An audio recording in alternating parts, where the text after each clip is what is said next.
Khalil TV.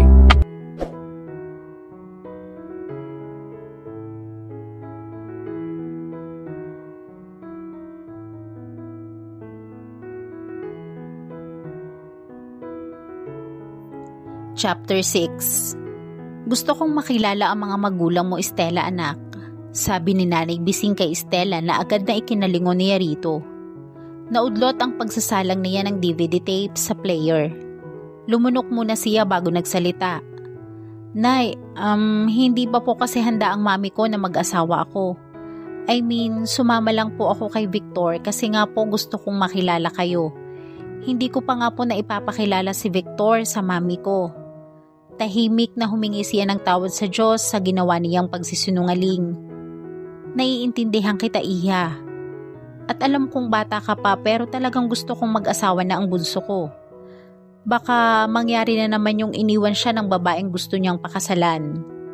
Iniwan po siya? Tanong niya sabay lapit dito. Hindi ba niya ikinuwento sa'yo? Alam ko pong dalawa ang naging girlfriends niya.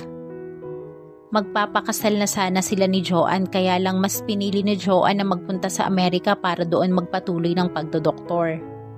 Naaalala niya ang sinabi ni Marie sa grocery.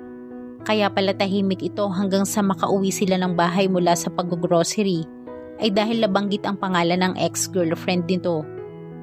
Kaklase ni Victor si Joanne nung high school pero hindi na siya ang unang girlfriend ng anak ko. Niligawan niya si Joanne pagka-graduate niya sa PMA. Matagal-tagal din ang relasyon nila. Noong handa ng pakasalan ni Victor si Joanne, tumanggi ang huli. Huminga ito ng malalim. Alam mo bang kasing sakit ng nararamdaman ng anak ko ang nararamdaman ko noon? At ang isa pang dahilan kaya gusto kong mag-asawa na si Victor ay dahil nararamdaman kong hindi na ako magtatagal. Hinawakan niya ang kamay nito. Tatagal pa ho ang buhay niyo. Kinuha niya ang gamot nito sa bedside table at pinainom ito. Tamang-tamang magsisimula na ang pelikulang isinalang niya sa DVD nang mainom nito ang gamot nito. Manood na ho tayo. Tumawa ito. Napapagod ako, anak. Maya-maya alam kong makakatulog na ako. Kapag tulog na ako, patayin mo na lang ang TV, ha? Opo. Wala pang isang oras ay nakatulog na ang matanda. Pinatay niya ang TV at player. Saglit muna niyang pinagbasdan ang humpak na pisngi nito bago niya hinaplos ang mga buhok nito. How lucky this woman was having a son like Victor. Maswerte rin si Victor at nagkaroon ito ng inanggaya ni Nanay Bising. Biglang naalala niya ang date nila ng binata. Nagmamadali siyang lumabas ng kwarto. Laking dismaya niya nang hindi niya ito makita sa kusina. Baka nasa duyan na ito. Sa halip na magtuloy roon ay pumunta muna siya sa kanyang kwarto. Dahil pinawisan siya sa pagluluto kanina. Nag-shower siya saglit at nagpalit ng damit. It would be her first date with Victor. Ayaw niyang ma-turn off ito sa kanya dahil amoy usok siya. Gusto niyang kurutin ang sarili sa pag-iisip ng gayon. Isang mahaba, haltered at bulaklaking house dress ang napili niyang isuot. Itinali niya ang kanyang buhok. Nagpolvo rin siya sa mukha at nagbisik ng cologne bago lumabas. Napasinghap siya nang makita si Victor na nakaupo sa malaking duyan. Hindi iyon ordinaryong duyan. Magkakasya roon ang 4 hanggang 5 tao. Sa tabi ng duyan ay may maliit na mesa na may nakapatong na 2 maliit na baso at isang bote ng alak. Bakit may alak? Tanong niya nang makalapit siya rito. Mabilis ang pintig ng kanyang puso. Napansin niyang nagpalit din ito ng damit. Napaka-preskong tingnan ito sa suot nitong puting t-shirt at pantalong maong. Naaamoy pa niya ang sabong pampaligong ginamit nito. Parang ang sarap nitong yakapin. Malinis at makinis din ang mukha nito dahil bagong ahit ito. White wine lang ito, pampainit. Medyo malamig ang panahon kasi October na. Sagot nito, hindi ka ba umiinom? Kaunti lang. Hindi naman talaga kita paiinumin ng marami, baka magsuka ka. Tumayo ito. Halika. Lumapit siya rito. Pinipigilan niya ang mabilis na tibok ng kanyang puso pero sa halip na bumagal iyon ay lalo pang bumilis. Nang hawakan nito ang kamay niya ay dumoble ang bilis ng tibok ng puso niya. Parang hindi siya makahinga habang inaalalayan siya nitong maupo sa duyan. Nang bitawan nito ang kamay niya ay nasapo niya ang dibdib niya. Jesus, what magic is His doing to me? Nang umupo ito sa tabi niya ay nagkadaiti ang mga hita nila ay parang may bolta-boltahing kuryente na dumaloy sa kanyang katawan. Kahit nakasuot siya ng mahabang damit at nakapantalon ito, pakiramdam niya ay tumatagos ang init ng katawan nito patungo sa balat niya. Hanggang sa kanyang kaibuturan. She had never felt that with Matthew before. Diyos na mahabagin. Simpleng pagkakadaiti lamang ng kanilang mga balat ay gano'n nakatindi ang epekto nito sa kanya. Paano pa kaya kapag niyakap siya nito ng mahigpit at siniilang halik sa kanyang mga labi? Paano pa kaya kapag higit pa roon ang ginawa nila? Agad niyang pinalis ang naglalarong iyon sa kanyang isip. It was too much to think about it. Hindi dapat. Nakakahiya. Nagsalin si Victor ng alak sa 2 baso, saka nito iniabot sa kanya ang isa. Cheers to our first date, anito. Saka itinaas ang baso nitong may lamang alak. Ipiningki niya ang baso niya sa baso nito. Ang corny natin ano? Sabi niya. Wala siyang ibang maapuhap na sabihin para pagaanin ang sitwasyon. She knew it was a friendly date and friendly talk. But she swore to God she was beginning to anticipate things she should not. What's corny? Nakakunot noong sabi nito. I find it sweet. Date sa loob ng bakuran ng bahay ko. First time kong ginawa ito. Anito saka sumimsim ng wine.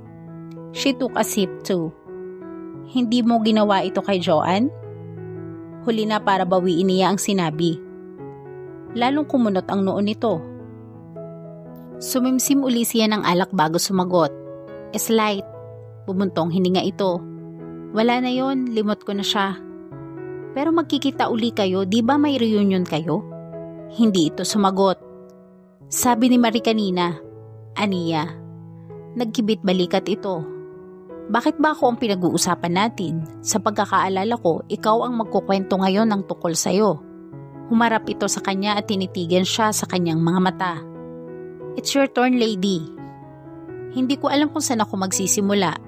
I guess dapat mo munang sabihin sa akin ang ilang personal na bagay tungkol sa'yo like your complete name, age and birthday. My name is Estela Narvaez. I just turned 23 last month and my birthday is September 12. You look younger than your age. Nung una kitang makita, I thought you're a college girl looking for an adventure. Ngumiti siya. Unti-unti na siyang nare-relax. Ilang saglit muna niyang tiningnan ito bago siya nagsimulang magkwento. Hindi siya ininterrupt nito hanggang sa matapos siya. He was stunned upon hearing her story. Mga bayaning maituturing ang tatay at kapatid mo. Gaya rin ng tatay ko. Anyway, did it bring trauma on you? Tanong nito sa kanya. Lumunok siya. More than a trauma, sagot niya. Nag-init ang mga mata niya. Gusto niyang idugtong ng dahil sa trauma ay nangako siyang hindi siya iibig sa isang sundalo. I'm sorry to hear that, Anito. But everything happens for a reason. Ako, namatay rin ang tatay ko sa pakikipaglaban. Pero hindi naging dahilan iyon para hindi ko sundin ang pangarap ko. Iba ang sitwasyon mo. I was so loved and cared by my father. Pagkatapos nang mawala siya, si kuya ang pumalit sa role niya bilang ama ko. Pero nawala rin siya. Hindi na niya napigilang pumatak ang mga luha niya. Ikinulong nito ang mukha niya sa 2 kamay nito at pinahid ang mga hinlalaki nito ang mga luhang pumatak sa mga pisngi niya.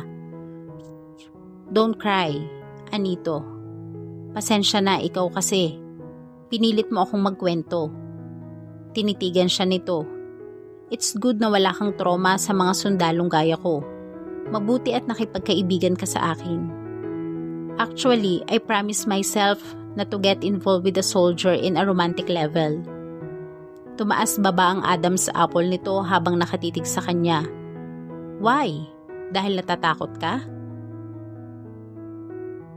Tumango siya. Paano kung magmahal ka ng isang gaya ko? Napamaang siya. Kunwari lang, I mean paano kung halimbawa, you will fall for someone like your father or your brother. Iniiwas niya ang kanyang tingin dito. Pipigilan ko ang damdamin ko, aniya bago pinalis ang kamay nitong nakahawak sa mukha niya. Muling ginagap nito ang kamay niya. Paano kung hindi mo magawang pigilan ang sarili mo? I could and I would. Paano kung may isang gaya ko na mag-insist na alisin ang takot sa puso mo? Hinila niya ang kanyang kamay mula sa pagkakahawak nito ngunit hindi ito binitawan. Victor, hayaan mong pawiin ko ang takot at pag-aalinlangan sa puso mo. Stella, listen to me. Lahat ng tao namamatay. Iba-iba lang ang dahilan. Hindi lang ikaw ang nakaranas na mawala ng mga mahal sa buhay. Yung iba nga mas matindi pa ang pinagdaanan. Napakaraming sundalo sa Mindanao pero hindi lahat ay nababaril at namamatay. I know that, pero just let things flow, Stella. May plano ang Diyos sa bawat isa sa atin. Matalinhagang sabi nito. Hindi niya alam kung ano ang gusto nitong tumbukin, pero hindi siya tumanggi nang iangat nito ang kamay nito at hagkan iyon. The warmth of his kiss brought a cascading sensation down her spine. That evening was the best evening of her life. Inabot sila ng 3 oras sa pagkukwentuhan na magkatabi sa duyan sa ilalim ng sikat ng liwanag ng buwan. Napakarami nilang napag-usapan. It seemed like she had known him for years. Samantalang 3 araw pa lang niya itong nakikilala. Mayroong isang bahagi sa kanyang puso na nagbubulong na kalimutan niya ang ipinangako niya sa sariling hindi siya iibig sa isang sundalong tulad nito. Dahil inaamin niya sa sariling unti-unti nang nabubuwag ang paninindigan niyang iyon. Nang magpasya silang pumasok na sa loob ng bahay ay sabay pa nilang sinilip sa kwarto nito si Nanay Bising. Nang makita nila itong mahimbing nang natutulog ay hindi na nila ito ginambala.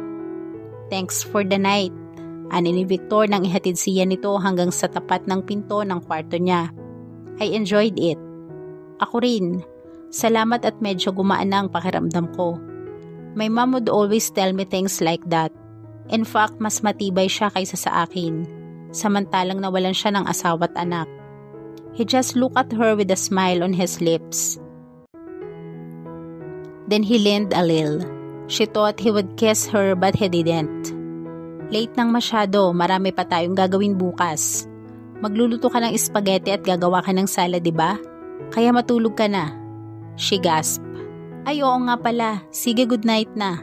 Aniya at saka hinawakan ang doorknob. Hinawakan din nito ang doorknob. Pumatong ang kamay nito sa kamay niya. Napatingin siya rito. Tinitigan din siya nito. Siya ang unang nagbawi ng tingin sabay hila ng kanyang kamay. Hindi niya kayang tumingin ng matagal sa mga mata nito. Good night, anito pagkatapos nitong buksan ang pinto. Bahagya siyang tumango bago pumasok sa loob ng kanyang kwarto. Isinara niya ang pinto saka nagpakawala ng sunod-sunod na buntong hininga. Nasisiguro niyang mahihirapan siyang makatulog. Balisa si Victor sa loob ng kanyang kwarto. Pagkatapos magkwento ni Stella ng tungkol sa buhay nito ay lalong tumindi ang atraksyong nararamdaman niya para dito. Gusto niyang pawiin ang lungkot at sakit sa puso nito dulot ng pagkawala ng ama at kapatid nito. Gusto niyang itanim sa puso't isip nito na hindi porke kapareho niya ng propesyon ng ama at kapatid nito at namatay ang mga ito ay ganoon na rin ang magiging kapalaran niya. He believed in the saying that everything happened for a reason, and he wanted to believe that it was destiny that paved way for them to meet. Damn, ang daming umuukil-kil sa isip niya. He knew he should take things slowly. Ayaw niyang masira ang bagong friendship na nabuo nila ni Stella. Ang pinakahuling bagay na gugustuhin niyang mangyari ay ang mawala ang tiwala nito sa kanya. Obviously, hindi pa ito handang pumasok sa bagong relasyon. He should be more considerate. At dito po nagtatapos ang ating kwento. Sabay-sabay po nating abangan ang sunod na kabanata. Maraming salamat po. God bless and stay safe.